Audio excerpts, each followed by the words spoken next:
Welcome to the Sporting Crypto podcast, where we talk to leaders in sports and Web3 about their journeys in this weird world. And joining me on episode 4 is Flex Chapman, co-founder of Krause House. Flex, thanks for joining me. Thank you for having me. I'm excited. We were joking that we've done this before. I know. 100 times. If we can just take what we talked about at dinner and just move it over, it's perfect. Or any call we've had or anything like that. Why don't you tell us a bit more about yourself, your journey up until this point? Yeah, absolutely. So, born in the DC area. Actually got my career started in New York doing the whole Wall Street thing, actually. So, decided it wasn't for me only a couple years into it. And actually went the self-taught programming route. So I've been a engineer by trade for quite a while. So I got introduced to crypto very much from the technical side of things, right? Like this idea of smart contracts and kind of a decentralized internet was really interesting. But sat on the sidelines for majority of I watched DeFi summer roll around, the NFT boom, and always kind of thought about jumping in, but stayed on the sidelines, to keep the metaphorically stay on the sidelines. And I was like, okay, once I heard about DAOs, I was like, wait, this is really interesting, right? It takes all the crypto primitives that I've grown to love, like NFTs, DeFi, tokens, all these things, and kind of adds this human community-centric element and design to it as the wrapper. And so I was for those who don't know, the uninitiated, how would you explain a DAO in simple terms? Yeah, there's a lot of definitions floating out there, all the way from very complex, which I'll spare you, all the way to fairly mundane. But I think it's imagine just like a online collective with a shared bank account, right? So if you take something like the NBA subreddit, for example, or any sort of group online, imagine you could give them kind of their own microeconomy where they can make decisions and governance and run governance by themselves, but also deploy that capital to go make things happen, right? So I remember joining a online growth hackers group, right? And I was surprised they were always sharing these ideas and interesting concepts. And I kept thinking, I'm like, why don't they take some capital and actually deploy and assign it to go make things happen, and then maybe have some royalty back to the community or things like that? And I was like, internet collectives are so strong, as you've seen. I mean, from the time we were growing up, we were in forums and discussing things. And I think DAOs are a very similar concept, but give them superpowers by having them have access to capital and being able to vote on proposals on their own. And then why don't you tell again the audience, you figuring out DAOs are the thing you want to spend your energy into up until this point? Yeah, so kind of like I was saying earlier, I was like, I watched all these primitives start to kind of, I don't want to say rise and fall, but they've kind of all operated independently, right? Like NFTs were around in DeFi, and there was, of course, some crossover.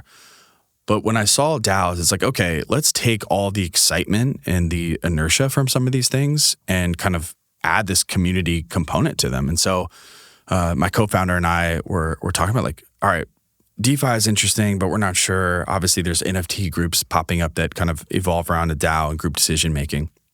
But we thought, we're like, what is the most radical, audacious thing we could possibly think of to do as a DAO? And we ended up coming up with the idea of, what if we got some of the 3 billion NBA fans from all over the world to pitch in and maybe buy a stake in an NBA team? And we knew it was as crazy as it sounds even right now. But we thought there's actually a realistic possibility that the way things are going with online decision-making and kind of giving these collective superpowers and the innovation that the NBA has for fan engagement and new ownership rules, that, maybe in 5-10 years, this is a realistic possibility. So why not start now? So ironically too, we were very intrigued by DAOs, and as builders, both coming from software, we were like, let's figure out something audacious, but also let's get inside information of some of the problems with DAOs. And I'm sure we'll get into it. That's no short list of issues. But we said, hey, if we start this, maybe we'll get some inside info and maybe some tooling to build, right? So we were kind of using it also as a growth hack to maybe build some of our own tooling. And I remember 1 or 2 weeks into it, we get people from Coinbase, Shopify, Uniswap, these really powerful collectives saying, hey, this needs to happen. So I remember calling up Commodore, who's my co-founder, and saying, hey, DAO tooling's great, but let's go buy an NBA team. Let's go do this. So yeah, and then the rest is history. We look back on it right now and just kind of see the journey and just kind of mind blown. Let's dig into that journey. Give us a chronological timeline from the point where you're like, let's go do this, to like raising funds to the point where you were actually like name checked as one of the potential buyers, the Phoenix Suns, which to me was crazy, right? Because I remember, again, hands up here, like I remember reading the white paper and being like, I don't think this is ever going to happen, but these guys have thought this through. And even if it doesn't happen, they'll do some cool shit. Yeah. Well, actually, the story probably, I think this is helpful context. The story actually started back when we were in third grade. So that's like maybe 7 or 8 years old. Commodore and I were in the same class. I don't really remember how you make friends when you're that young, but I remember I had a Charlotte Hornets backpack. He had a Chicago Bulls hat. And we're like, let's be friends, dude. You know, that simple. But, you know, we grew up playing basketball together and loving the sport. And we always joke around, like, you know, around like 7th or 8th grade, the reality starts to set in that you probably won't be playing in the NBA, right? You get that first dose of reality. So then your next thing is like, well, what if you owned a team? Like, that's pretty cool, right? And then you also quickly find out that considering you have to have a net worth in the billions in this case, that's also pretty difficult to do. In fact, more statistically improbable than playing in the NBA is owning a team, right? So you kind of get that second punch of reality. But we thought, hey, there's actually something really interesting here. Is thousands and thousands of people, like take the concept of wisdom of the crowd, like are thousands of people all with concentrated effort and using their own kind of mix of hard and soft skills to go do this? Is that equal to maybe one owner or maybe a front office? Like, we think so, maybe. So we might as well try it. So you asked about our NFT sale. I think we were operating for maybe like 7 or 8 months or so. Those were kind of like the glory days that we saw. It's like there was just so much energy. There was no, we didn't have a treasury, but everyone was just we were constantly on Discord. I remember some of our voice channel conversations were like 4 or 5 hours digging into like, wait, how do we actually do this? Like is there kind of, I don't want to say attack vectors, but like, are there dimensions which we can help out with front office that make us more of a likely candidate to even get in front of owners? And I remember thinking, like, imagine if we spoke to an NBA owner. Like, can you imagine? And then so we decided, okay, there's a lot of talent here. How do we retain them? How do we engage them? And so we decided to do a Mirror crowdfund. I don't know if you're familiar with the platform Mirror, but it's great. We set a initial goal of about 200 ETH. We hit that pretty quickly. I want to say within 12, 13 minutes or so. And then we ended up selling out of the total collection, raising 1,000 ETH, which at the time, ETH was near all-time highs. So I want to say like 4.5 or 4.6 million in total. Wow. And then we were very clear in kind of the documentation for the crowdfund that this isn't necessarily, like, as you guys know, with recent valuations, that doesn't cut it to buy an NBA team. Not even a smidge. Not even a little bit, right? So we're saying this is not to go purchase any team. Actually, this is to engage people and figure out exactly how to go do this. Because I think what gave Krause House a lot of velocity out of the gates was that this has never been done before. And every single person had a kind of a different idea how we could go about this. You got the kind of the top-down models, like, hey, how do we get all 3 billion NBA fans in the world to give us $1, right? Like, that was a mode of thinking on one side of the spectrum. The other side was, hey, why don't we pick a team, get involved in local community, right? Do charitable work, start doing pro bono stuff, maybe analytics, maybe scouting for the team, meet front office, develop the relationship and maybe go bottoms up. And the best part of that is like, none of those are right, but also none of those are wrong. So we're like, hey, why don't we use the money to experiment and to grow and figure out actually how we go do this? So that's what mostly we use the money for is paying projects, paying contributors, and it's decentralized, right? So anyone with an idea of saying, hey, I think there's a really good opportunity to go do X. Here's where I think the value is. Here's where I think the upside is. Let's go do it. They can submit a proposal, any token holder, and then it gets voted on by the community. Yeah. And so you've got the NFT raise and the token sale. So they're actually one and the same. So Mirror's kind of how they structure their crowdfund is that there was a 1 ETH to 1,000 native token exchange rate. So if you put in 1 ETH to the crowdfund, you got 1,000 cross in return. And the NFT is purely access, right? That gives you access to the Discord, it gives you access to have conversations, get into some of our events, things like that. But our token is purely governance. It's fully illiquid at this point, and so it's used to just vote on proposals. Yeah, that's the only no speculative side of it. And to be honest with you, that makes a ton of sense. Like, why would there need to be? It doesn't need to be. Yeah. And so I think what's really valuable about the token is that you see so many people work into their proposal compensation to earn Krause, which is like, because instead of doing purely like kind of a monetary gain and compensation, they're like, no, I actually want to input my effort to get more say in decision making in the DAO, which is actually a really fascinating concept. Like, imagine it's a lot of validation as well, right? Because like this person may never financially get anything from that token, but it's a token that says you get more governance in the say of this decentralized community. Absolutely, and that's a big deal to a lot of people, because I think forward thinking, right? Like, what could that mean? Right now, it's like, should we bring on this engineer to do a 3-week project? Doesn't sound that exciting, right? But in the future, that could mean, are you helping with roster setting, right? Are you helping with what sponsors should go in the stadium, right? Those are kind of more high impact decisions. Not sure when or where that time will be, but I think a lot of people are looking that far ahead and including Krause in their compensation, which is really exciting. And you guys didn't really rush that, because Krause were around for a while, either self-funded presumably or non-paid, and then going for that kind of shit, we think we've got something here, let's go raise the capital. Yeah.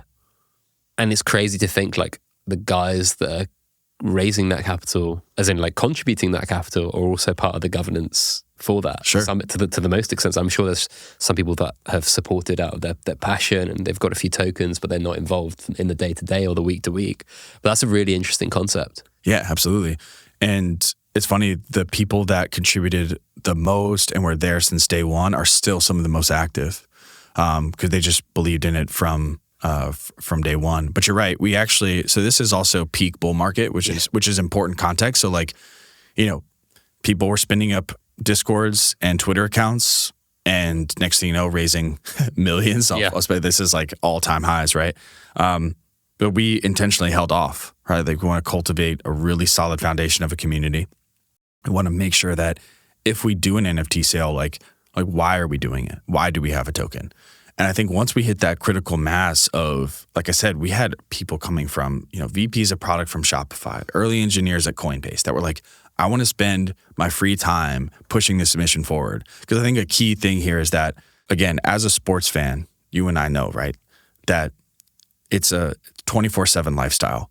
And that the idea that I could have some sort of input into my favorite team in any capacity it's tugging on the heartstrings of every kid who's ever loved sport, right? And so they come and I'm kind of collectively paraphrasing everybody, but they're saying, this might be my only shot at ownership. And I've had a pretty successful career. Like, we talked to people who, went through multiple exits. Yeah. Right? And they're like, I still don't have enough to come close. If I liquidated all my asset, I might get 1% of a team. Yeah. Right? Like, that seems crazy. So that speaks to the unlikelihood that you mentioned, right? Exactly. And so they're saying, look, I will spend nights and weekends running regression analysis, doing financial models, building websites, just off the chance that there's a sliver of hope that this actually succeeds, which is pretty awesome. Yeah. Can I ask you in the weeds kind of nerdy question? Of the 4.5 million, how has it been distributed so far in terms of what functions of the, I presume you guys have got legal costs, operational costs, like you got to keep the lights on as a co-founder and contributor and many others. And then I'll ask a follow-up question, which is what's the coolest shit that's been done? Oh, wow. Oh my gosh. Yeah, that second part might take a while. I'm not sure the exact breakdown per se, but you pretty much nailed everything. Obviously there's legal, right? Which, obviously there's it's a complicated topic. So we have really bright minds kind of working through that. Operational costs, like you said, things like compensation. We've done a lot of sponsorships, actually. So I think I think Krause House has so many value propositions to ownership groups and even prospective ownership groups. And one of those is internationalization, right? Like, NBA is so global that we try to get into not only charitable work here in the US, but also internationally, refurbishing courts, throwing block parties. Yeah, we've done stuff in the Philippines. We're looking at Brazil. we're doing something with Project Backboard, who does a lot of court refurbishments. They're hosting a teenage basketball tournament in Alaska, I think only in a few weeks. So that's really important to us, right? Because that's what it means to be kind of a fan. Basketball courts and things are so ubiquitous all over the world that I think going ground up and showing involvement in the community is super important. So we try to do sponsorships, philanthropic stuff as well. It's very much this is only the things. DAOs and corporations are radically different in a lot of ways. But that's one thing is when you look at our cost breakdown, there's a lot of similarities. We spend on engineering, like you said, keeping the lights on for certain contributors, pretty standard. What are some of the coolest things that we've deployed capital to? Oh man, there's probably a few. The one I want to touch on first is our activation at NFT NYC, because I think it was one of the best examples of collective commons coming together to do something really interesting. And I think it kind of shows a DAO superpower in a way. So NFT NYC, for those that don't know, it's, I think, probably one of the most high profile crypto conferences of the year, maybe because it's in New York, maybe because it was NFT related. But I think we, in our general chat, were like, hey, are we doing anything for NFT NYC? We basically had 8-9 strangers that were like, hey, let us help come up with an event, right? And so we're like, okay, cool, let's do it. So they all met in our general channel. They started meeting daily. Next thing you know, they're spending all night and weekends getting sponsors, getting location. And I'll never forget, I'm in New York and I don't really know what's going on. I mean, my co-founder and I were like, hey, there's an event today. We know bits and pieces. I always joke around with him. He was not involved at all. I helped make some intros and do some things, but they literally did everything. And I remember I joined one call and they outlined the scope of what we can go do. And I remember getting off the call saying, if they do 40% of that, I'll be shocked.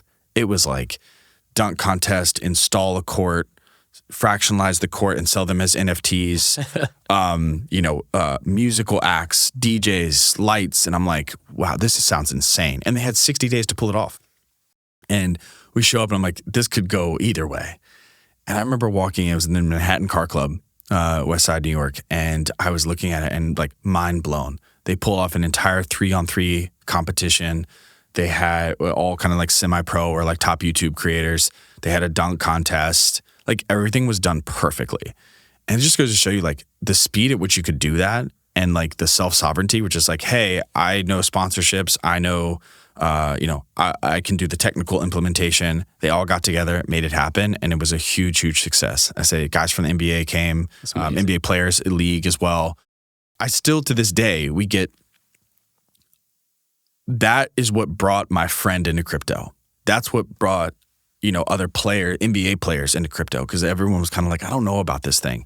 And they say, they're like, hey, it wasn't a bunch of nerds talking technical stuff like I thought it was going to be. I was like, you guys are moving basketball culture forward, which is always really, really good to hear, because we always say, we were basketball fans before we were crypto fans, right? So we want to move the entire culture forward. We want to move the entire league forward. So that was one of the things that I was really, really blown away by the execution.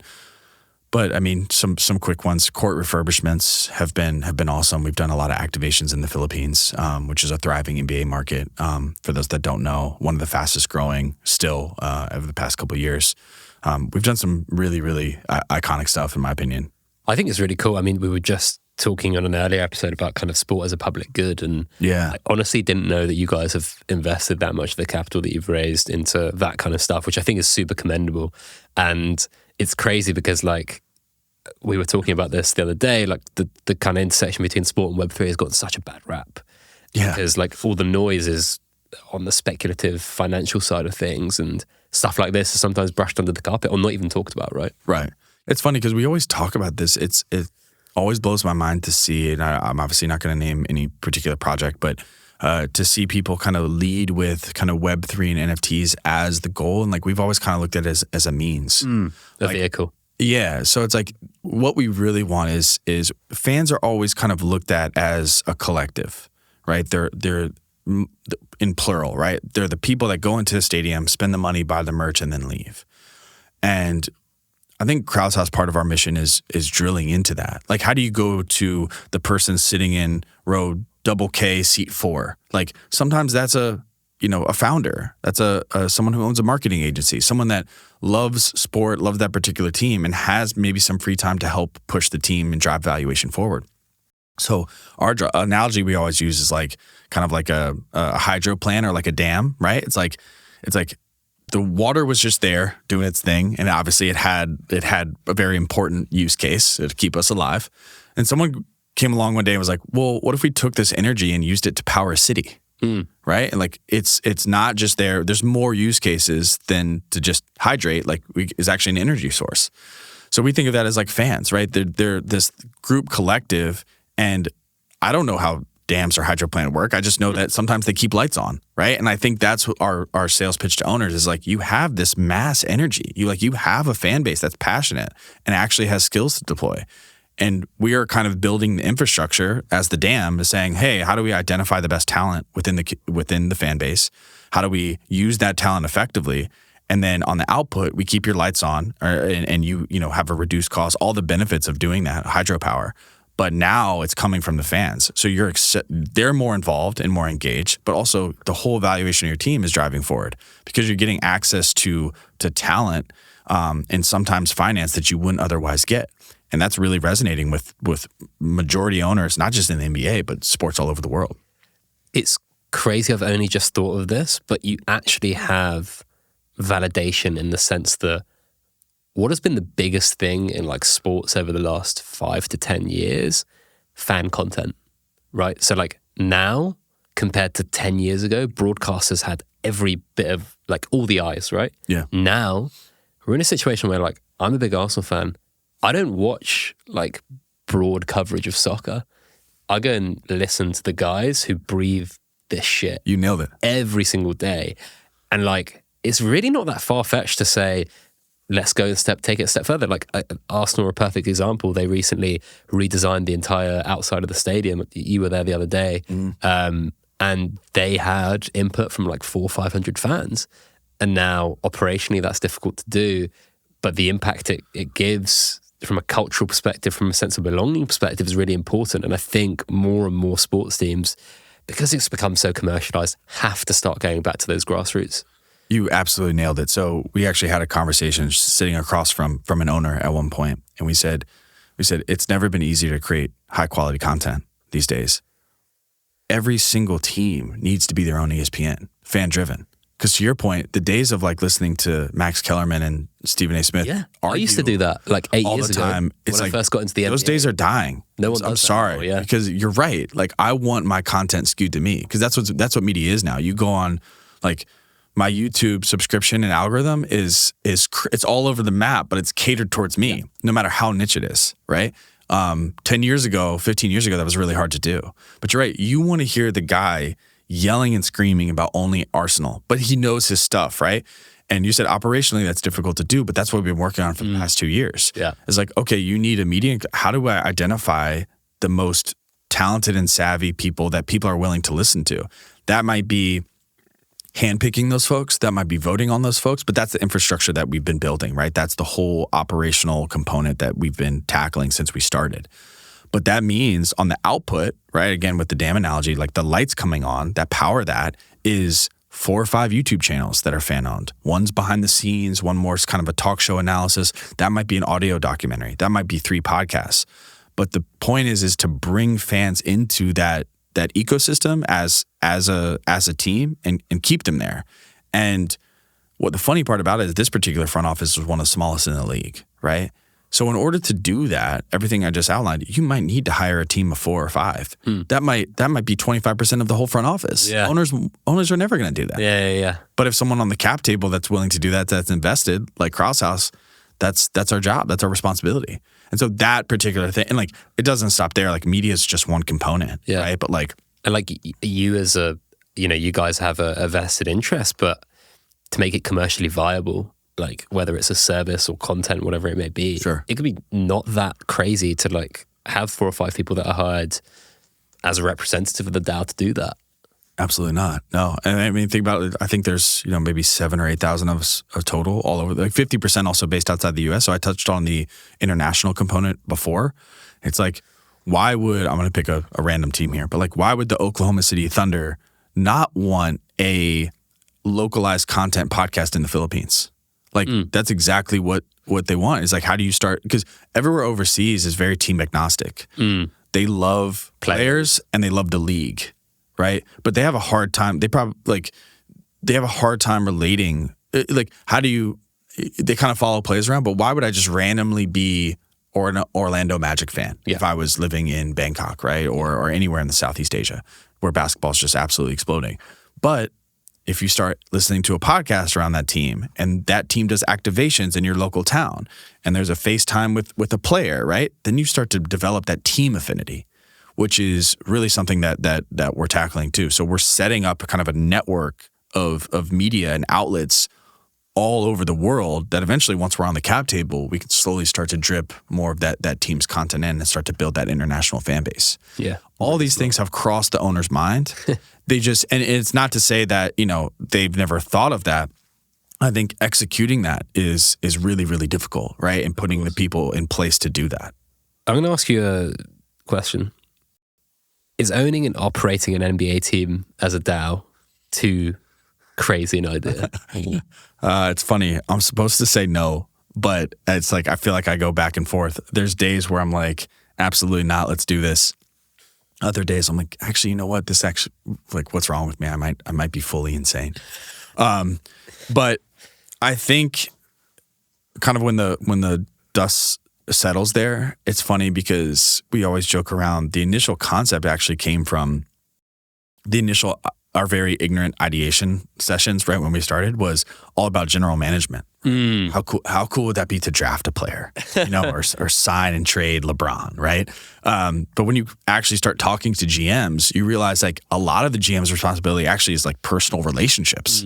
They know other players. They know players' families. They know other people in front office. They know what everyone else is saying about that player, all that kind of stuff. So we had that realization. It's like, that might be one of the last things that a community should ever do, 100%, right? Yeah, so 100%. So we're like, okay, cool. But I mean, that didn't deter us, like being involved with other decision making or even supplementing that, right? Like, I want to highlight, I have a member of our community, Discord named Bayesian Baller. Bayesian's like a kind of old mathematician, right? And so he's a data analyst, and he prepares the scouting report and the draft analysis that we had for the Big Three. And our coach is Hall of Famer Rick Barry, absolute legend. Our captain is Leandro Barbosa, right? Ring winner with the Warriors and played for the Suns. He sends them their reports, and their minds are blown. They're like, wait, this is a community guy that just like does this? And, like, just for fun? Yeah. Just for fun? Yeah. And so like... And imagine that's like with no resource, right? Or like little resource, for example. Like it's, they're taking a hit on what this would actually cost because they have governance in the DAO probably. And like the remuneration is not that big compared to the quality, that's created. 100%. And so their minds are blown. And, he's not the only data scientist in the community. Like right now, if Krause House joined a cap table of an NBA team, we would 3x most analytics teams in the NBA just by being on the cap table already. That's fucking insane. And so our pitch, if you will, I'm hesitant to sometimes use that word, but like our value proposition is very straightforward. Like I have no doubt in my mind that Krause House would be the most valuable member of a cap table just by letting us on. With not only, it's not necessarily about the finances because these owners can go get money anywhere. Yeah. It's what comes with it. For all the tech nerds out there, it's like, kind of think of us as like this middleware, right? Where it's like the owners here and the fans are here, and there's a pretty big gap. So what we bring to owners is kind of that trust. Like, oh, you want to supplement your analytics team? We have a PhD candidate. We have a founder. We have someone who's used to intern for the Washington Wizards, right? So we have these things. Would you want those guys to prepare a report and just check it out? Like, I don't implement it, but look.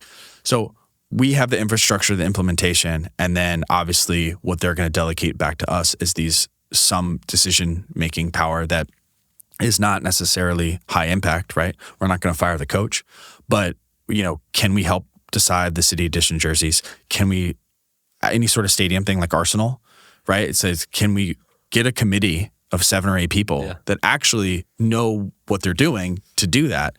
And that's really appeasing to a lot of the ownerships. The proverbial light bulb goes off and says, wow, I've never really thought of it like that. I've never really thought of the human capital side of fan ownership. Let's dig into that a little bit, because like you've obviously, I'm presuming you've spoken to a bunch of owners like here and overseas. Mm-hmm. What have some of the conversations been like generally? Has there been a lot of like, this is stupid, or have some of them just instantly got it? That's probably the biggest surprise I've had so far at Krause is when we actually get, a lot of them have been in person. And so like when we're literally across the table from them, how open they are to this general concept. And it really goes to show you why they're in those positions, right? It's like, it's funny. There's some common themes. They're always willing to admit how little they know about the space, which I think is really interesting, because I'm guilty of this too. You ever get in a conversation and pretend you know more than you do? We all do. There's one of the ones that are most proactive in saying, hey, listen, I'll be the first to admit I have no idea what you guys are up to. But so-and-so told me about this. There's some interesting things. I want you guys to explain it. Yeah. And so we sit across and tell them, and they immediately understand. It's funny because when you talk to people in the front office, someone in partnerships or ticketing, they'll tell you every reason why it wouldn't work. But we talk directly to the owners, they're like, "Wow, this is insane in a good way, right?" And so that has been really, really eye opening because, and of course, over time we've tried to build this not only reputation but this value proposition. It's really difficult to say no to, and I think we're mostly there, and so. These conversations have gone really, really well. Verbal offer from the Phoenix Suns, I'm happy to elaborate on a little bit. Currently, kind of in, I'll say, deep conversations with one current incumbent majority owner. So, again, this is something that we thought was crazy, and we used to think, hey, if we could just get in front of an owner, that would be a huge win. Yeah, and I'd say we've probably talked to, I think 4 or 5 now, just the NBA, a couple more for European soccer clubs, football clubs. I'm in the UK. I got to be careful. So yeah, it's been every single person that we've talked to has been way more receptive than I would ever have imagined. And so talk me through the Phoenix Suns fit for a bit, because I remember like, and I'll be damn honest here, read the white paper. I was like, this is the best I've seen so far, but it still feels far-fetched. And then I saw the Rays. I was like, okay, cool. And then, so those are like the 3 levels of like my interest. And I've written about like all of them respectively on the newsletter. Talk me through that entire process, because that must have been a whirlwind. It was. It's actually, it's a really good one because it's kind of not as straightforward as one would think. So Commodore and I will be the first to admit, our assumption of how to get this done was, let's go through a very warm connection, get to an owner, sit across from them, and really explain our value proposition, kind of like what we've been doing since we started recording. Our assumption was that the more high profile the sale, the less our odds. Right, because with something that happened with the Sarver situation, it's plastered all over ESPN. Yeah. Anyone with a decent amount of money who's ever wanted to own a team is like, okay, now's my chance. There's a lot of noise. Things are on chain, right? Like exactly. Like, how much money do these guys have? I can check it. It's like it's like the what's it called when they tried to buy the Constitution? Yeah, the guy from Citadel was like, let me see how much money they've got. Yeah. And I'll put $1 on top of that. Yeah. Front runner situation. Yeah, it's crazy. Public blockchains mean there's some downsides. There's some downsides. So we were like, okay, and then also too, imagine all that noise, and then we get in front of them and also have to explain to them what we're doing. Right? You're like, oh, wait a second, you're not some high net worth individual, or you're not a private equity fund. You're something kind of in between ish. So our assumption, which not to have a spoiler alert, but like our assumption was that would be just really, really difficult to do. So we were kind of, I don't think we were like, that's not gonna deter us, of course, but hey, let's just not devote all our mental capacity to this. So we started sending some tweets and DMs and things like that. And the CBS article came out, I think very promptly titled, who should buy the Phoenix Suns. Yeah. Right. Or who's in the running? Was it? Yeah, something like that. Yeah. Well, it was more catered to like who would be a good fit. Yeah. Who should do it. And with a kind of analysis of like, why. And so we're looking through, and it's 5 names. It's Jeff Bezos, Bob Iger, CEO of Disney, Floyd Mayweather Jr., Shaquille O'Neal, and Krause House. And I remember seeing that someone sent a link to me with no context, right? It was like, oh, hey, check this out, or hey, you guys are mentioned. So I'm scrolling through, and I was also kind of like, why'd you send this? Like, there's a bunch of these articles floating around. And I see number 5 is Krause House. And it was one of the few, too, that was like, hey, this is crazy, this is weird, but I actually think the concept of fan ownership and what they're doing is really interesting, especially for a team like this. So I just remember, honestly, that in hindsight was probably one of the biggest. We've had to do a lot of our own pats on the back as a collective because we just get a lot of cynicism. Oh, you guys are crazy. This will never work. That was one of the first external validation pieces that I had in the entire time in Krause House.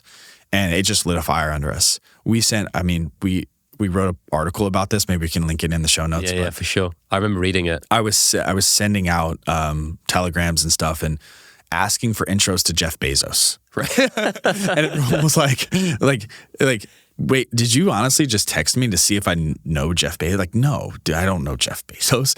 But I was willing to do anything to get in front of these people. So the first one we actually got in touch with was Bob Iger. We didn't meet with Bob directly, but we met with his right-hand man who also does a lot of the sports kind of he does a lot of investments in general, but I think Bob's for a while been looking to invest in sports teams, so he's ahead of that. Had no concept of take it back. He had a concept of a DAO, but he thought this is a good kind of a interesting perspective from the entire industry. But he's like, oh yeah, people are spinning up DAOs, but they just have no cap. They just say they're a DAO and they're interested. It's like, have you guys raised any money? And so we're like, oh yeah, that was check the chain. Yeah, exactly. Yeah, check the Etherscan. Yeah. No, so we're like, we're here. Here's what we've done. Here's who we've talked to. Here's some of the things. And he's like, whoa, you guys are kind of blowing my mind. I had no idea that this was possible, let alone there was someone out here doing it. So probably not too long, maybe 2 weeks after that interaction, Bob kind of withdrew his name. And so we continued to kind of poke around. So did you guys want to go in with one of these people? Yeah. Got it. That makes total sense, right? I guess you obviously can't unless you raised a shit ton of money, you can't do the whole thing. But it's like, hey, look, why don't you take full ownership and we'll be the 5% that's super. Exactly. This whole thing is attaching ourselves in the early days, attaching ourselves to an owner who really understands and wants us all. Or a potential owner in this case. Yeah, perspective, exactly. So the next one we got in talk with, actually because they submitted a bid, they're still kind of NDA. So I can't really give 2 names, but really high profile ownership group. We got in front, some of the team, and I remember after the call, it was kind of, I won't lie, like during the call, there wasn't a lot of body language or anything like that to answer like, oh, this is thing. It's like, oh, I think what you guys are doing interested. And then the call ended with, he goes, this is one of the most mind-opening conversations I've ever been a part of. And this is one of the most prominent figures in tech, right? That's amazing. And he was like, this is going to exist. Like, I don't know if it's next year. I don't know if it's in 10 years, but why not us, right? They had a really strong bid. Again, I don't think I can disclose how much, but a really strong bid. They were in really good shape. We were already ideating on some of the things we wanted to do early on. Like, it was really, really close. And I remember hanging up the call and just like screaming, like this is exactly like, they get it. It's like, this is going to happen. I think it was days later. I think it was, maybe 2 days later, we get the Woj notification that Matt Ishbia was going to buy the Phoenix Suns. And actually kind of like, I don't want to say controversy, but like, cause I don't know all the details. So I want to give a full disclaimer. But like, there was kind of rumors that it necessarily didn't go through the normal bid process. And there was like some other stuff. So, again, we didn't even get details from the prospective group that we were going to join. So I'm not quite sure, but, But at the end of the day, they didn't win. We still every once in a while catch up with them, maybe about some other opportunities, because I just love how on board they were. We respect their long careers of what they've done, and so like attaching ourselves to that ownership group would have just been amazing. And the door's still open because they're a great group. But that like verbal of like, hey, like we'd be willing to have you guys join our group if we get this done was just Crazy experience. Crazy experience. And what's funny is that I think to really high net worth individuals, particularly billionaires, right? That's a very binary outcome. Like, did you win the bid or not? And for us, I think we're allowed to count moral victories, in this case, because it's such a long road and requires so much effort that these verbals here and there, or even meeting with owners, like those are wins. I mean, like the fact that we're even sitting across the room from them, representing an online community in Discord of 7,000 people is kind of mind blowing, right? Because all their other meetings are with top private equity companies, the Arctos, the DAOs, or really, really like household name, high net worth individuals. And I go by Flex, right? Like I'm just a guy who liked basketball. So it's crazy. I know we've built a lot, but it's wild. And the fact that they're even receptive to something like this because they see the opportunity in what we can achieve and what value we can bring has just been an amazing experience. It's incredible. Can I ask you a slightly adjacent question? So I bet you have like 4 categories of people.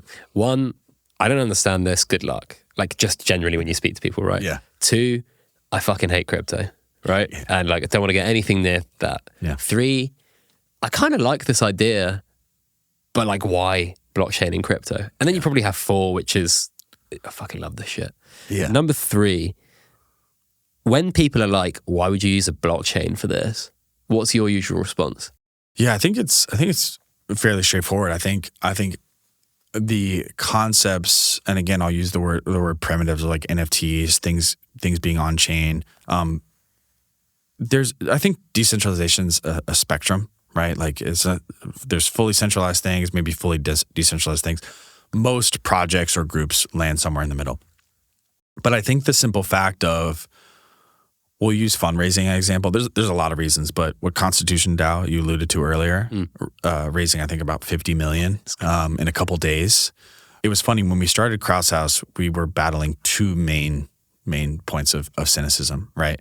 One was the NBA will never let you do this, so you should just pack it up. The second thing is, how in the world could you ever raise tens of millions of dollars in a short period of time? Literally within weeks, Constitution DAO did that, and now we don't all of a sudden, almost overnight, we don't get that complaint. Yeah. So I think there's I think fundraising is really interesting. I think on-chain treasury management, on-chain treasury management. I think just online collectives in general, and this concept of access and ownership. Another thing is to, I think this is probably the biggest reason we talk about this a lot, but like Web3's kind of forced us, at least specifically Krause House has forced us to really think about what the concept of ownership means.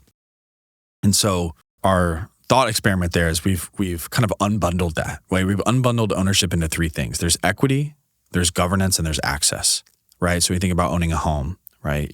Those are all 3 bundled together. If you pay cash for a home, you quite literally own the equity, right? You have access to it. You literally have keys to go in and out. And then you have governance. If you want to redo the backyard or knock down the wall, that's your decision. I think what's really, really powerful about Web3 in general and this new concept of ownership is unbundling those things, particularly in culture relevant assets like sports.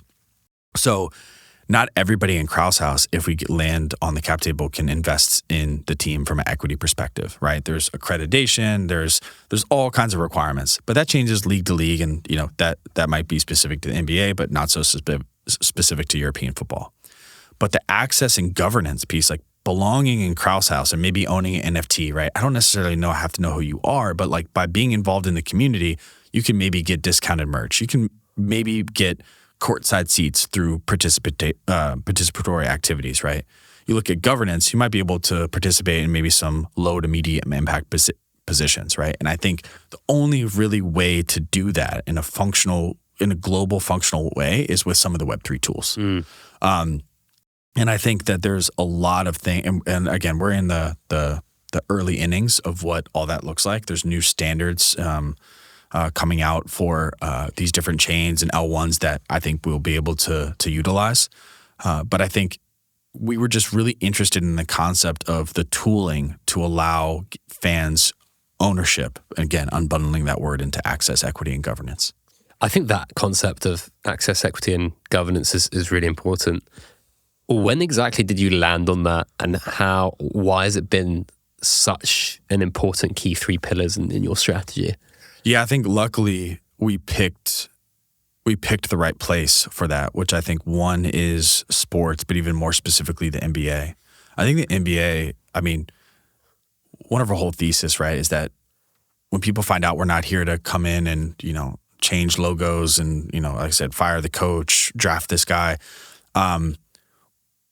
we love and respect the NBA.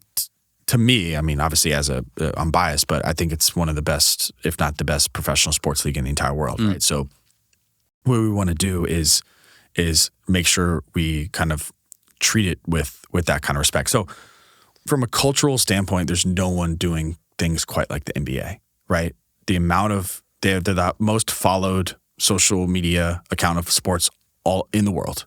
The players' total followership is 10x's all the other leagues. It's massive and growing. And so I think in other industries or sectors, maybe even like finance, I think the access and governance thing is less important. But when you're talking about like basketball is just a lifestyle. These teams are lifestyle brands. They're not something that you just walk in the stadium, watch a game for 48 minutes and then leave. So if you don't have that equity component or that financial upside, there's still a lot of value in the access and governance thing that I think is really, really interesting. So I think that's what attracts a lot of people to Krause House. If they cannot invest directly, well, what else can they do? I think being closer to the game as a fan is something that is not only been a part and ubiquitous across leagues all over the world, but it's something that we've always wanted. In fact, probably even overdue. Like that entryway in being closer to the game and to the teams that they support. I think it's about time. Let's shift gears a little bit. What have been some of your biggest challenges that you faced so far? Oh my gosh, we're not even at part 2. How long have we got? We're not even in part 2. Check the time. There's a lot. I think building in public requires, I think, a lot of patience. It's really complex. It requires some thick skin for sure. But this is what we signed up for. I think the only way to do this, a lot of people, again, I won't name any names, but even looking outside of sports, but looking around, a lot of things that I see don't necessarily need to be DAOs at all. I've had countless conversations of helping people out. Oh, I want to start a DAO around XYZ. And after they get done explaining it to me, I'm like, man, just spin up an LLC and never look back, right? They're very difficult. I think when you deal with human coordination, I think we talk about first mover advantage a lot. There's also first mover disadvantage, right? We were so true. We don't have great tools, but we grew pretty fast. We have a mission, so we don't have the luxury of sitting back and watching other people what they do. We have to blaze the trail, and that can be pretty difficult. I don't think the tooling's great. I think the community sometimes, not ours specific, I'm talking Web3 globally, there's ups and downs, right? And I think it's every kind of DAO operator responsibility to build that infrastructure to allow people to make connections as soon as possible, retain, make sure that they're giving all the value for token holders. And that's just not an easy thing to do. I mean, like I said, it requires a lot of patience. It's really complex. I don't know if we have the right tools, but if we don't, tools aside, not using that as an excuse, I think developing that infrastructure like we talked about is not easy. Like you're going to make a ton of mistakes. I think the one thing that we've been pretty good at, not Commodore and I as founders, but I think just Krause House in general, is that we're very diligent at is trying to adapt and iterate on infrastructure as fast as we can. Like we're going to knowing that you're going to make a ton of mistakes, but how fast can you fix those and how fast can you iterate is something that we kind of obsess over. yeah, I think long story short, there's problems every which way. You know, you look. Decision making is hard and sometimes slow. I think that onboarding, right? New people joining, how fast can they get up to speed? I think that's really bad. There's things, but we're making strides. Luckily, from my vantage point, is because I talk a lot with kind of sense makers in the community that are either DAO operators or contributors, and I do kind of see the light at the end of the tunnel. There's a lot of really smart people working on fixing these problems, so I'm highly optimistic. But yeah, it's not to say that they don't come with their own set of challenges. I mean, you touched on this briefly.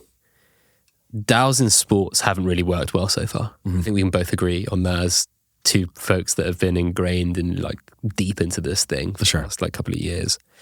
What makes Krause House different to a lot of those that have not done as well so far? I'll start with what I think we do pretty well. I think the one thing that I've seen us do is we've just really, really been diligent about quality, right? Like putting off a token until I think it was useful and it was necessary. I think use case, you know? Exactly. And I think not worrying about vanity metrics, like how many people are in the Discord, how many Twitter followers we have. Yeah. People are actually shocked to figure out how few people are in their Discord, right? But we just like, how do we do the most with as little resources as possible? That was just focusing on, okay, when we identify a top talent, how do we keep them in the community?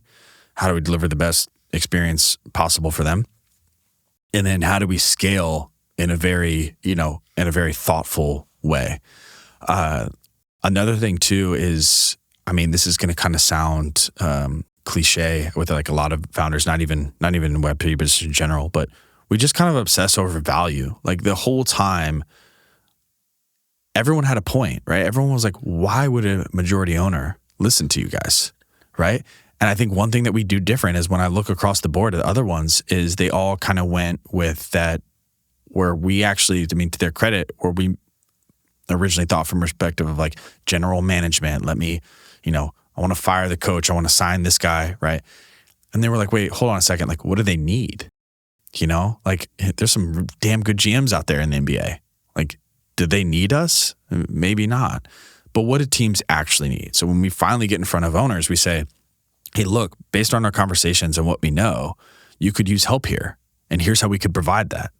And I think that totally revolutionized our whole perspective. It's not about getting a bunch of members. It's not about raising a ton of money. It's about, we want to be the most value additive group on your cap table, hands down. And we spent, countless hours ideating, proverbial whiteboard sessions, right? Like just trying to figure out how that's possible. And I think that's what we landed on. And we were joking, I think even before rolling, was every single time I do that, it's like front office, majority owner, they all say, wow, this is nothing like what I thought it was. I thought you guys wanted to come in and mess things up. I think they think of kind of like maybe like Wall Street bets, right? Like let's get a billion people to just step in and just like hostile takeover. And we're just like, it's actually the exact opposite. In fact, day one, we're not expecting anything from you. I think it's a big celebration that we even, pulled this off. But then, in a couple months' time, you say, hey, is this something you guys can help with? Hey, I've been thinking a lot about this. Can you guys do a research project on that? Like slowly let us prove ourselves, right? And like, I know, using kind of a sports analogy here, it's like there's a coach, Morgan Wooten. He's actually, I think, one of the few high school basketball coaches in the U.S. that's in the Hall of Fame. And I used to go to camp every year. He was like, one of the biggest misconceptions is that the 5 best players on a basketball team start. He says, I have probably the most talented guy starts, probably the best scorer, but then the best rebounder starts, the best defender starts, the best playmaker starts, right? So like you have all these things, and like that doesn't mean that they're the most talented or the best scorers. The 5 best scorers don't start, right? And I was like, we want to be the rebound guy on the cap table, right? Or the sixth man, right? Or we want to be the assist guy. Like, where do you need help? We're not trying to come in and run the entire and organization. Because it's a DAO, and you have like from a talent perspective, you have so much resource. You can plug in to be the rebounder, to be the assist guy, exactly, to be the scorer, exactly. It needs to be. Yeah, we want to be. I mean, like the Dennis Rodman analogy comes to mind, right? Which is like he knew he couldn't shoot a lick, but he's like, I'm gonna make sure I get every rebound, right? And like that's like, do you have someone on your cap table that's Dennis Rodman? Do you have a John Stockton, right? And like that's our kind of whole MO. Going back to your original question, I don't know if a lot of other projects have quite thought about it like that. I think it was more kind of the high level, what it means to be an owner. I just think that that's going to take so long. We're in this might take 20 years. It might take 10. I think that the way that it's going, it's going to be a lot faster than that. But we don't expect it to happen today. So what can we do, today-ish, to set us up for that future?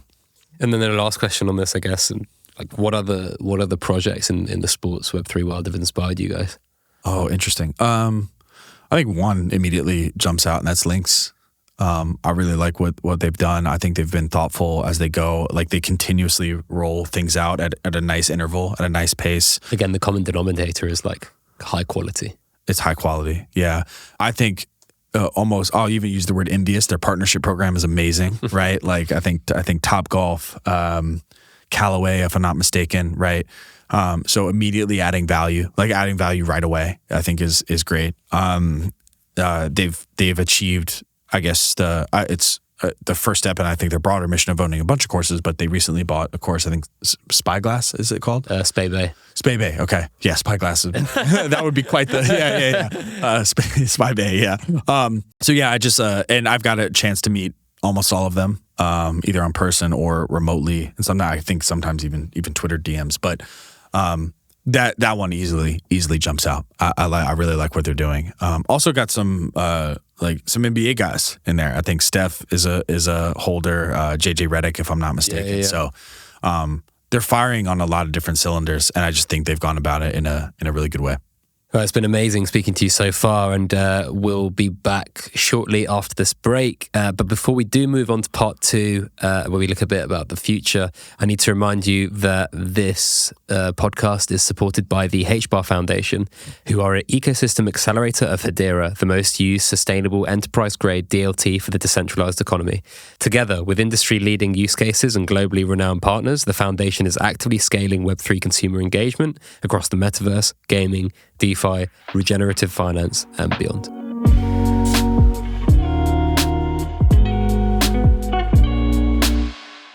Welcome back to the show. Let's get straight back into it. Let's do it. Otherwise, could be a Joe Rogan type three-hour podcast. Is the end goal for you folks to simply own and operate a team, or is there more to it? Yeah, as crazy as it sounds, I think there's way more to it. I think. Wow, it's so funny. My head just rushed with all these like thesis and theories that we have long term. I don't know where to start. I'm gonna try to do this as concise as possible. But we've talked about this a few times. Like, there's more to being a fan than there is to just being a customer. It's just a very different experience. And I think the general direction that we're heading is more bottoms up. We talked about this in media. You want to feel. I think there's like a human deep behavioral psychology kind of emotion that when you're a fan of something, you are part of something like bigger than yourself. I think that doesn't get talked about enough. Like when you watch Arsenal play, like as you move up through the tables or compete for a cup, right? It's like, it's part of your identity is doing that as well, right? It's not just you're a fan of a game. It kind of doesn't make sense that I'm watching now much younger men play a game and like I'm emotionally, psychologically invested into the outcome. It sounds ridiculous, right? But I think Krause House is kind of what it means to be a fan. So like owning, I think, is a component of that. But I think we also are trying to build something more lifestyle, right? Like I don't think it's out of the question if we got into apparel, right? If we became a media company, it's like there's, I think, a lot more facets that are going on. There's a really great article by one of my favorite writers. His name's Toby, but he wrote Life After Lifestyle, the next wave of like consumer products. And one of his big avocation is that, culture starts from the bottom, right? Culture starts from individuals sharing ideas, and then gradually it moves up and gets kind of commercialized. And it used to come from the Coca-Colas and the Nikes, and then we saw the direct-to-consumer kind of revolution in the 2000s, 2010s.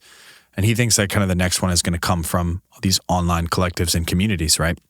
And so we have people that are designing apparel. We have people that are creating podcasts. We have people that are building technical products, right? And so like Krause House is not just an ownership vehicle. Of course it is, but I think it's actually much, much broader than that. I think it is a social collective, and that might mean people working together, like I said, to build software products. That mean, meetups in Paris to catch a game. Like it's much more than just the ownership. It's an entire brand and everything that comes with it. So what started as, hey, let's go buy an NBA team, I think has evolved to have potential to be much more than that. I want to ask a slightly controversial question, but like, do you think community first businesses can work? I know that sounds strange because we're talking about DAOs here, but can you reconcile the kind of DAO members wanting to see something happen or some upside with creating a sustainable business? Yeah, it's a good question and something that we've thought about, like, I think more than we like to admit. I mean, it's something that I probably think about daily. I do. I just think that for the longest time, I'll give you what, like, I think sometimes it's easy to go back in history saying, hey, these have never really worked, so they won't work moving forward. I think there's a few misconceptions in that and a couple fallacies, which is I think we have new tools now. I think one of the things we talked about, a means to an end. I think crypto and Web3 provide new tools that we haven't had before. And, we've talked about that at length. Another thing is I think a lot of it have been kind of primitive governance structures, right? I think about this all the time, like what it means to make decisions. I think one person, one vote is like, as primitive as you can get. I think one token, one vote is pretty damn primitive. But like, for example, what goes into let's use something kind of like we want to redesign our Krause House website, right? We all vote on that.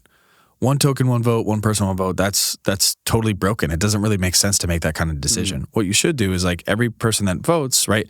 Do you have an engineering background? Do you have a design background? How long have you been in the community? What's your reputation amongst your peers in the community? All that stuff should be like the decision making should be based on parameters and not just the fact that I'm a human being or the fact that I have tokens. Yeah.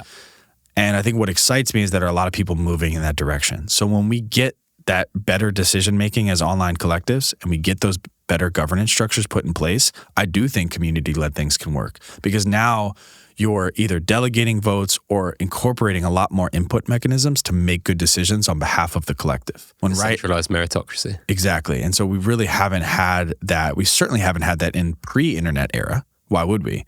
And so like there wasn't a lot of like, you had these kind of pockets of decision making, which I mean has got us pretty far. Obviously there's problems in society today, but like also you look around, there's a lot of good advancements that we've had. So, but I think we're entering that next era, right? Where you can do it maybe algorithmically, you can do it based on a set of parameters. And I think that those kind of things, that the kind of decision making gets me excited about the future. So, have they worked so far? There's not too many great examples, but can they work or will they work? I think so. And you've created like such a strong brand as Krause House. I think it's really recognizable. As you said, high quality. You guys have gone for like media products, and like at one point from the outside, I was like, these guys are pivoting from their mission to like a media company. I think that's pretty smart if they can't buy an NBA team. But actually, it's been part of the plan this whole time, right? Yeah, totally. I think coming from not a media background, right? I think media is kind of it's kind of the new tool. Actually, I talk about this theory a lot. I think it's so easy to produce products and services these days. You look at what's going on with ChatGPT. You look at the no-code movement. 20 years ago, taking payments, spinning up your own server, and making a website, I mean, that was months and months of work. Yeah. Legacy defining for a brand, Exactly. And so now with a couple no-code tools in ChatGPT, you can get up and running in a weekend with no engineering experience to boot. So, right? So it's like we're entering in a very interesting time frame. So what is the only thing left? I think one of the only thing left that is possible is distribution, right? That's one of the few things that those kind of tools can't do. You have to have people using your product and service. And I think one of the best means to do that is creating high quality content and humanizing. I think in a world that becomes more digital, I think people are going to look for more humanized type brands. Not to say that you can't use those tools. I'm a big fan of all the tools I mentioned. But I think it's really important to be able to connect with people. And I think you do that through content creation. So should every team be their own ESPN? Should all do that? Like, absolutely. Yeah. From that media perspective, we were talking about it earlier, right? Like, you want the content that's as granular about your specific want, right, as a fan. How useful do you think that will be from the Krause House perspective when hopefully you eventually get to being part of a cap table to kind of influence, grow the brand, get more affinity in a globalized way? Yeah, absolutely. I think it's wildly important, right? I think right now, I think with media that's really interesting. I think it's still very much based on, total followership, total views. But what I could see happening is if you are interested in a specific team's, cap table or the business side of things, there should be a podcast just for that, right? And I think really the only way to do that is if you have a community, you identify people that are, we'll call it subject matter experts in that, and people that are willing to grow and, earn either fiat or a digitally native token to produce that content. You don't need a ton of listeners or a ton of viewers. You just need quality ones. And I think the first couple teams or leagues to do that will be at a strong competitive advantage. And then I want to shift gears slightly. For you, if you were starting from scratch, would you do anything differently? I don't know. I think I'm going to probably use a non-conventional answer here. And I would say it's really kind of tough to argue with the progress. I think I'm kind of like a don't look back kind of guy in general. Have we had immense challenges? Have we had kind of low points? For sure. But I want to look at it quite simply and say, if you told me that in roughly 2 years' time that we'd be as far along as we are today, there's no way I'd believe you. So sure, there's some things that we probably would have done differently. One of the things that comes is the crowdfund, because it was on Mirror, we were kind of, I don't want to say limited, but we were kind of at the mercy of Mirror's smart contract, which, as we scale may or may not be useful. But then you look back, it's like, how can you complain about selling out of your NFT? You know what I mean?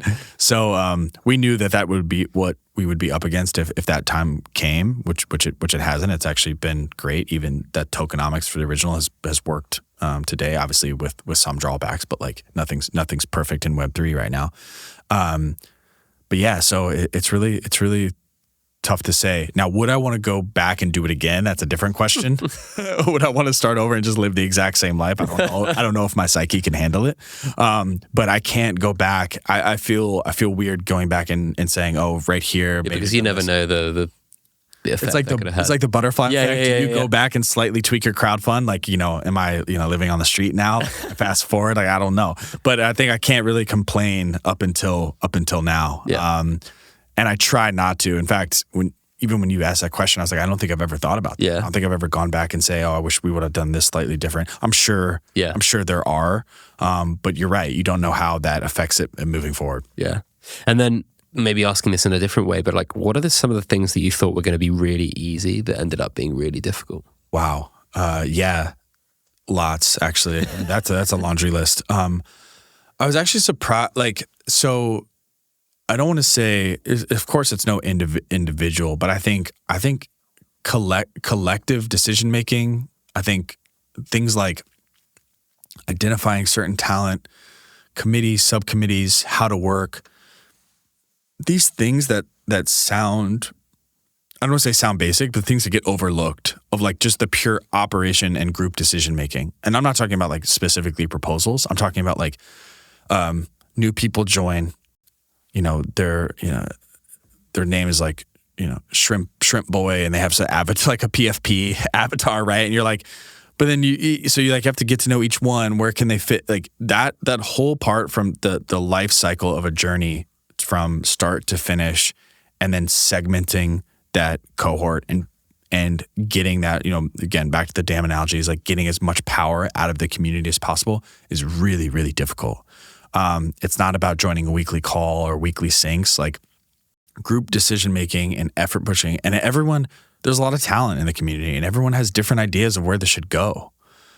We talked about this at the top of the recording, right? Like some people have a more top down approach. Other people want to go bottoms up. No one's really right. No one's really wrong. So we just have to put the best foot forward and like double down on the experiments that are working. It's just been really, really tough to do. And like, of course we're going to make mistakes. Like that's just, this has never been done before. Especially in a league as prestigious as the NBA. And so we're not breaking any rules, but we're bending a lot, right? So we're trying to figure out exactly what to do. So that's just that the human component of a DAO, I vastly underestimated, big time. I love that phrase that you mentioned earlier, which is first mover disadvantage. Yeah. I think that is true in crypto more than anything. We're seeing it more broadly, right? Like Wall Street coming for crypto. Let's let the SEC deal with Coinbase and Binance. Let's get them through above that, right? With our like more legitimate products. For sure. And you see it with Binance in itself, right? Like Coinbase were the market leaders for ages, and they were competing with Bittrex or whoever else. Binance came out of nowhere, IPO craze, sucked up all the volume. And like the one thing that I think is, someone could replicate this and do it faster, better, more well capitalized, but the one thing they can't buy is the culture. And I think on one hand you do have the first mover disadvantage because you're trying to like make the rule book as you go, but like they can't buy the cultural aspect, no. which is most important, really. Right. Exactly. And that's really something that we're leaning into. It's funny. We joke around a lot about this, but I see some of the big, and not to knock the individual, of course, because there's some really talented people out there, but I noticed that the metaverse division at like an IBM or something like that, when you kind of read their publications, it's like, they're just thinking about these things very differently than someone like us who's just starting at the very bottom. But you're totally right. Like you're kind of stuck between a rock and a hard place with that one. Is that we were early, which has a lot of advantages. But now in every sense of the term, we are kind of like blazing the trail in some regards. So certainly people get to look at the either mistakes or some issues that we're having and adjust. But it's funny, if you would have asked me how I thought about that before I started, I think it would be a lot more nerve-wracking. I've actually grown to kind of love it, which is like once you embrace the fact that this has never been done and you're kind of blazing that trail and accepting the fact that you're going to make a few wrong turns, it is kind of motivating because I feel like there's a lot of energy behind the pressure of figuring this out. We're actually talking to someone at the front office, and this kind of always stuck with me. But they said, "Hey, when you guys pull this off, I think you're looking at one of the biggest headline items in sports business over the past decade or so." Oh, 100%. Yeah. The fact that you started with a public tool like Discord and actually got a few fans landed on the cap table for an NBA team through the value proposition and unique selling points that you guys are able to deliver will be certainly like a dog ear, right, in the book of NBA business history, right? And I was like, wow, I've never thought of it like that, but it has a point. So that's super motivating. And again, the first mover disadvantage comes with that territory. You don't know you're making history while you're doing it. Exactly. Let's move more broadly a little bit. Like, what is exciting you most about the space right now? Oh man, you know what? I'm sure you are too. I'm in such a vacuum when I pull up Twitter. It's like, it's sports and crypto. And that's it. So part of me thinks that's the only thing going on in the entire world. But I do kind of get some indirect and trickle down stuff of what's going on in the broader community. And what I'm most excited about today is I can't point to a product or a founder or even some sort of like new crypto category or primitive that's kind of emerging, but what I see now more than I've ever seen before is consumer ideation. And one thing that we're kind of obsessed with, and I think you are too, based on our conversations, is like, how do you make the experience more accessible for the masses? You know, it's kind of ubiquitous. Everyone always talks about onboarding the next million people to crypto or whatever, or the billion if you're like a serial marketer on LinkedIn or whatever. Exactly. Yeah. The next billion people. Yeah, you could tell I'm not a marketer because I only use a million. You know, I'm like the small thinker with a million and not billion. Totally. But I was thinking yeah, that's like a common question. Maybe it's the wrong question. It's really about the experience. It's really about doing that. And what I see is a lot of discourse on just making the experience better, which will naturally, like, you think about I draw a lot of comparisons to early internet. I'm becoming fascinated by that whole history. And I think what's very different about bringing people onto the internet versus bringing people onto crypto or Web3 right now is that it was people's outlet that they couldn't get IRL. You know, like if you were a fan of a certain video game or even a certain board game, right? Like people would flock to these forums knowing that there's people all over the world that they can relate to and they can have a joined shared experience. And that forced people to get online. No one knew how to set up a computer. No one knew how to get internet access, but like they hear from a friend, oh, there's people talking about XYZ. There's things to go here. There's like news to check out. And it kind of forced them we don't have that forcing function right now. We need people to say, hey, I want this so much, I'm willing to deal with kind of rough UX to get there until it works itself out, which is totally what the internet was early days. And I see a lot of ideation on what that could be. Like I said, I wish I could point to a company doing something or, a thought leader, a founder.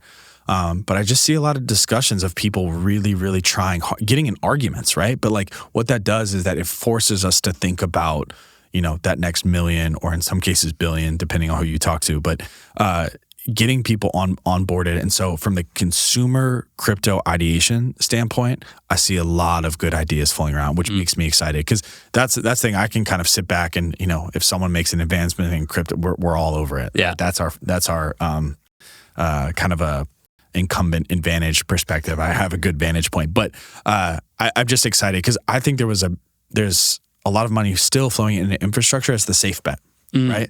But I draw a lot of comparisons to some of those. I don't know if I've seen a YouTube documentary on these Chinese like ghost cities, right? Like massive metropolitan areas with not a single person living in any of the buildings. And I'm like, that's to me kind of what the infrastructure play is right now. It's like these crazy complex DeFi products built on Cosmos. I'm not picking on Cosmos, but like it's all these other chains where I'm like, do they have the throughput to even make that worthwhile? Like you need the consumers, right? And so obviously I'm biased, but I think there's the consumer has fallen behind. And there's some good ideations on how to catch that back up and bring, your everyday, I don't want to say retail, but everyday just consumer into that world. And then conversely, what do you think is the most overhyped thing right now in this space? Man, you're going to get some spicy takes out of yeah, give me one. Give me one hot take. I actually kind of just alluded to it. Actually, it's as you've probably seen, I think a lot of the venture and some of the investments has taken a huge hit, which is, and I have a lot of friends in venture, right? So there's nothing against them, but and it makes total sense. But I think when I do see plays, it is around the infrastructure stuff and building on kind of different chains. And I think, not to say that they shouldn't be invested in, there's some awesome progress there. I just think as a collective, we need to worry more about the experience and getting a lot of people onboarded. There's a lot of investment on the infrastructure and then like, not the aggregation, but the layer that sits on top of the consumer apps, which is really interesting. So like we still need to build the fat in the middle. That's what I mean. And so, and I still see a lot of conversation around that infrastructure or things like that, but like we just need people using it. And I think, again, I always talk about, I want to be abundantly clear, like we need progress in infrastructure, but it's funny, it's like we're kind of attached at the hip, take something, I guess, more recent of like Apple and the App Store, right? Like so many people were on their phone and then they launched the App Store and they had to immediately get a huge developer community, right? But then that flywheel immediately started taking effect, right? People spending more time on their phone, which led to more developers, right? which led to more people getting iPhones and spending even more time on their phone. Now that might be a bad thing, right? But that flywheel that took off, the developers needed to be there. Apple needed to be on top of things as far as the infrastructure goes, which led to the consumer. And again, you get that feedback loop. I think it's kind of, we're over-indexed on one side right now. Listen, that's a complex topic. There's probably a lot of reasons for that and a lot of different opinions. But I just wish I would see kind of some more dedication to that application layer. And let's finish up on something more directly Krause House again. What does the roadmap look like for you guys from now on? Yeah, so I think, as we kind of alluded to, I think one thing that's been awesome to watch from a particular vantage point is just like we've talked about a few times on the podcast of the crypto primitives.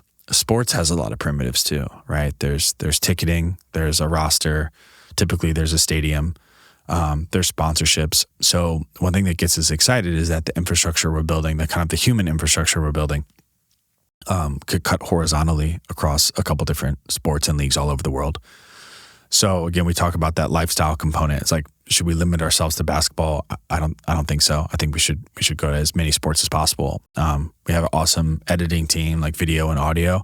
It's like, does it matter whether that's a basketball podcast or a football podcast? Like, not really, right? So like building that team out that is kind of vertically integrated, but also could be cut horizontally, like I said. So Krause House, I think, is like more of a kind of a lifestyle brand where wherever you are in the world, you can kind of have the benefits of either access, equity, and governance in particular teams. And it's really more about that human connection, right? I think Krause House being the mechanism to meet new fans, have shared upside and reciprocity in sports and teams that they love. And also, continue to push the culture of sport forward. Again, not even mentioning Web3 one time. It's like, I think, take the NFT NYC example, everything we're doing, I think we want to ingrain ourselves just in sports culture and move the entire thing forward from a human element. We see Web3 as the means to do that. But I think it's a lot bigger than just ownership. 12 months from now, is there anything that you really want you folks to have done that you would consider like a failure if you don't get there? Yeah, this is the easiest one yet. We want to be on the cap table in the NBA team. Yeah, in the next 12 months. And I think we can do it. I have a realistic shot on maybe a couple different fronts, but I would look back on the next, a year from today. And if we don't have that, I'll be disappointed. Let's say that. We'll get you back on in a year to see if that's happened. That's true. Be awesome if you can. Thank you so much, everyone, for listening or watching whatever medium you're by. Flex, where can people find out more about you and Krause House? Yeah, so you can find me on Twitter. It's Flex Chapman with 2 X's. For some reason, Flex Chapman was already taken, so two X's. Krause House DAO on Twitter as well. Twitter has Linktree. You can check out Discord, OpenSea link, everything like that. We're everywhere, but those 2 places in particular, and probably drop them in the show notes or something like that. Thank you for having me. We talked about this at length, but I think what you're doing with your newsletter, Sporting Crypto. Thank you. I joked, but like, check my open rates.